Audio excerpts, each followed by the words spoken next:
पाया कमरा है, तुम्हें आजमाइश में लगा, बल्कि बुराई से बचा। ये है लीडरशिप, क़यादत का।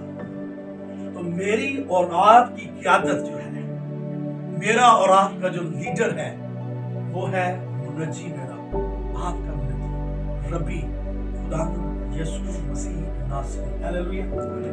गैर अक़वाम ने जब एक ग्रेट टीचर पर थीसिस लिखने शुरू किया तो उन्होंने इस बात को जब रकम किया कि मेरे और आपके रबी ने अपने शागिर्दों के पांव धोना शुरू किए और उनको कहा कि तुम मुझे खुदावंद कहते हो, खूब कहते हो, क्योंकि मैं हूं, और जिस तरह मैं खुदावंद ने तुम्हारे पांव धोए, तुम पर भी वाजिब है कि तुम भी एक दूसरे के साथ ऐसा। तो इस चीज को लेकर उन्होंने कहा दुनिया में बड़े उस्ताद आए, बड़े रब्बी आए, लेकिन ये रब्बी जो अपने शागिर्दों के पांव धोता है, पोंछता है, इस जैसा कोई नहीं है। और उन्होंने अपने थीसिस में कहा हालेलुया। सो मेरी और आपकी क़यादत कैसी है? और ये क़यादत ऐसी है कि हमें आज़माइश में से भी निकालता है और बुराई से भी बचाता है। यूहन्ना की इंजील में उसने वाज़ेह फरमाया कि मैं अच्छा चरवाहा हूं, मैं अपनी भेड़ों को नाम बना जानता हूं और मेरी भेड़ें मेरी आवाज। इस क़यादत को देखते हुए अगर हम मुक़द्दस दाऊद के ज़बूर 23 पर निगाह करें, चंद एक बड़ी गहरी बातें यहाँ पर मैंने अपने टीचर से, ब्रदर प्रिंस मथाइस से, जो श्रीलंका के बड़े अजीम खादम है, गैट्स में पढ़ाते हैं, और जिस सेमिनरी से मैंने 3 साल की एसोसिएट डिग्री ऑफ थियोलॉजी की, उसमें उन्होंने इस ज़बूर को बड़े अच्छे अंदाज से खोला। और इसके लिए उनको इस पर रिसर्च करने से पहले उनको उसी अपने मुल्क में गांव में जाना पड़ा और 4 माह तक वो उन चरवाहों के साथ रहे जो भेड़ों की पालना करते थे। फिर उन्होंने इस रिसर्च को अपने अंदर लिया और फिर हमें स्टडीज पर दी कि खुदावंद मेरा चुपान है, मुझे कमी ना होगी, कि यहोवा मेरा अच्छा चरवाहा है, वो मुझे हरी हरी चरागाहों पर बैठाता, मुझे राहत के चश्मों के पास ले जाता है, वो मेरी जान को बहाल करता, मुझे अपने नाम की खातिर सदाकत की राह पर ले चलता, बल्कि ख्वाह मौत के साया की वादी में से मेरा गुजर हो, मैं किसी बुला से नहीं डरूंगा, क्योंकि तू मेरे साथ है, तेरे आसा और तेरी लाठी से मुझे तसल्ली है, तू मेरे दुश्मनों के रूबरू मेरे आगे दस्तरखान बिछाता है, तूने मेरे सर पर तेल मला है, मेरा प्याला लबरेज होता है। आगे खुदा का बंदा ब्रदर प्रिंस मथाइस कहते हैं कि जब मुझे उनके साथ रहना था तो जिस तरह वो भेड़ों की देखभाल करते थे, मैं उनके साथ मदद करता था। मैं बगैर हिचकिचाहट के अगर वो भेड़ों को साफ करे मैं साफ करता, दूध जैसे निकाल दे मैंने सीख लिया। फिर चरागाह में लेकर जाते थे, मैंने वहां पर भी जाना शुरू कर दिया, पानी पिलाना शुरू कर दिया। कहता जब 2 माह से ज्यादा का अरसा हुआ तो हम उस भेड़ों के सारे गल्ला को लेकर एक अच्छी जगह पर गए और घास भेड़ें चढ़ रही थी, और जब चढ़ चुकी तो फिर पानी भी पी लिया। पानी भी जब पी लिया तो भेड़ों को मैंने देखा कि वो लेट गई और सुस्ताने लगी, कैनूना करने लगी। जैसे हम भी गर्मियों में स्पेशली जब दोपहर का खाना खाएं तो थोड़ा सा नींद का गलबा आता है, उसे कैनूला कहते हैं, यानी सुस्ताना कहते हैं। भेड़ों ने सुस्ताना शुरू कर दिया। ब्रदर प्रिंस मथाइस कहते हैं मेरी निगाहें उन पर थी और उनके अंदर से जब वो जुगाली कर रहे थे रतूबत खारिज होती थी और उनकी जुबान के जरिए से वो अपने नाक पर, पूरे मुंह पर फेर कर वो सारा स्प्रेड किया, और मैंने देखा कि चंद ही मिनटों के अंदर मक्खियों ने बिन बनाना शुरू कर दिया। और जब मक्खियां बिन बना रही थी और वो सुस्ता रही थी, तो सांस का अमल तो चलता है, तो सांस के जरिए से नाक के अंदर मक्खियां घुस गई। और अगर हम जो ये मक्खियां और जो सारे इंसेक्ट हैं इनकी अगर हम एनाटॉमी एंड फिजियोलॉजी को देखें तो ये जो ही किसी ऊपरी जगह पर जाते हैं तो ये फौरन अंडे देना शुरू करते हैं, अंडे से लार्वे बनना शुरू कर देते हैं। तो कहता है मैं जब देख रहा था इन मक्खियों ने जब अंदर गई तो लार्वे बने तो उनको डिस्टर्बेंस होगी भेड़ों को, और उन्होंने उठी और घास पर मुंह मारना शुरू किया, लेकिन रिलीफ नहीं मिली। करीब झाड़ियां थी, झाड़ियों पर उन्होंने टकराव मारना शुरू कर दिया, मुंह मारना शुरू कर दिया, लेकिन रिलीफ नहीं मिली। कुछ दूर भागी और चट्टानों पर अपने मुंह को मारना शुरू कर दिया। थे, मैं देख रहा था और मेरे देखते देखते एक जो चरवाहा था वो उठा है, उसने अपनी थैली से एक कुप्पी निकाली और तेल निकाला, और वो तेल अलसी का तेल था, और वो भेड़ों के पास गया, उसके सर पर उस कुप्पी को रखा और उसके ऊपर वो तेल उंडेरता गया। सारी जितनी भी डिस्टर्ब थी तो तेल उनके सर से होता हुआ नाक तक आया, मुंह तक आया। वो सांस का अमल तो जारी था, उसके जो केमिकल रिएक्शन था या उसकी स्मेल थी, जो फ्रेगनेंस थी, जो उससे वो सारी जो इंसेक्ट थे, जो लार्वे बने थे या अंडे थे या मक्खियां मुर्दा थी, वो नीचे गिर गई।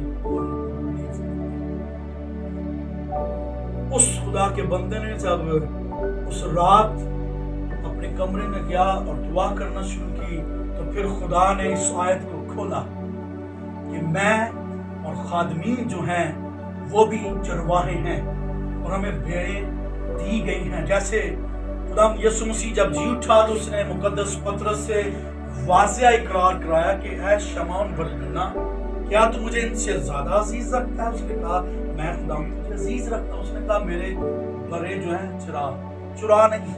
आजकल बहुत सारे जो चरवाहे वो चुराते हैं ना कि चुराते हैं। हमें चुराना चाहिए ना कि चुराना चाहिए, ठीक है। अब दूसरी दफा फिर मसीह ने कहा ऐ शमौन बरयूना, तू मुझे कितना अजीज रखता है? उसने कहा तू जानता है। उसने कहा मेरी भेड़ों की गलाबानी का। तीसरी दफा फिर पूछता है मसीह कि तू मुझे कितना अजीज रखता है? उसने कहा खुदा सब कुछ जानता है। दिलगीर होकर कहता है, खुदा यीशु ने कहा कि मेरी भेड़ों को चुरा, गलाबानी का, निगहबानी का। और इस बेस पर मुकद्दस जो पतरस है, अगर हम पतरस के पहले खत पर निगाह करें, अपने साथ निकालिएगा, ये बड़ा खास पैसेज है जो मैं आपके सामने शेयर करने हूँ। आखिरी मरहले में हम हैं।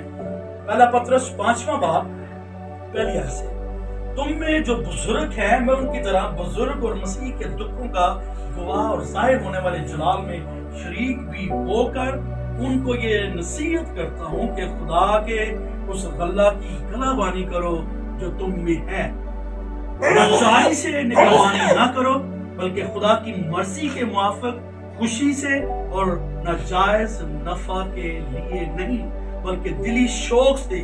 और जो लोग तुम्हारे सुपुर्द किए गए हैं उन पर हुकूमत न जताओ, बल्कि गल्ला के लिए नमूना बनो। और जब सरदार गलाबान जाहिर होगा तो तुमको जलाल का ऐसा सिरा मिलेगा जो हो जाएगा। उसने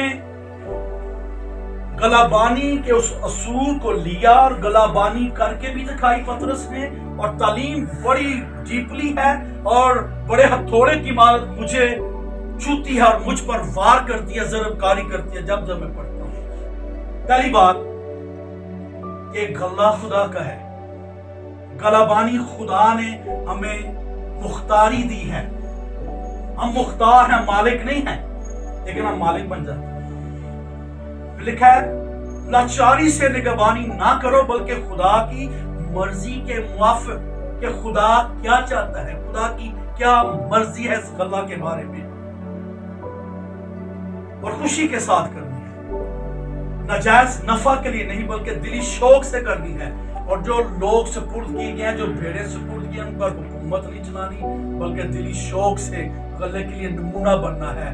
तो यहाँ पर ब्रदर प्रिंस मथायस कहते हैं कि जब मैं वापस आया तो मैंने देखा कि मेरे सुपुर्द जो भेड़ें हैं रूहानी, वो जब डिस्टर्ब होती हैं, क्योंकि बहुत सारी भेड़ें ऐसी हैं जिनके इधर स्टक हो जाती हैं अबलीस के वो बुरे ख्यालात, बदी की कुफ्तें, हर तरह का हसद, हर तरह की चर्च पे डिस्टर्बेंस पैदा करने वाली कुफ्तें। तो फिर ब्रदर प्रिंस मथायस कहते हैं कि हरीरी चरगांव में भी बिठाना है, राहत के चश्मों के पास भी ले आना है, लेकिन रूहुल कुदस के मसा के बहाव में उन भेड़ों पर हाथ रखकर खुदा के जलाल को मांगना है, और इब्लीस के उन सारे बुरे ख्यालात को, बुरी सोचों को, डिस्टर्बेंस की बुरी रूह को यीशु के नाम में डांटना है, ताकि आपकी भेड़ें आजाद हो जाएं, आपकी भेड़ों को रिलीफ मिले।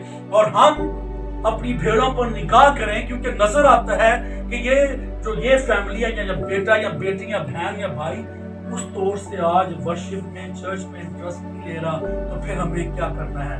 उनके साथ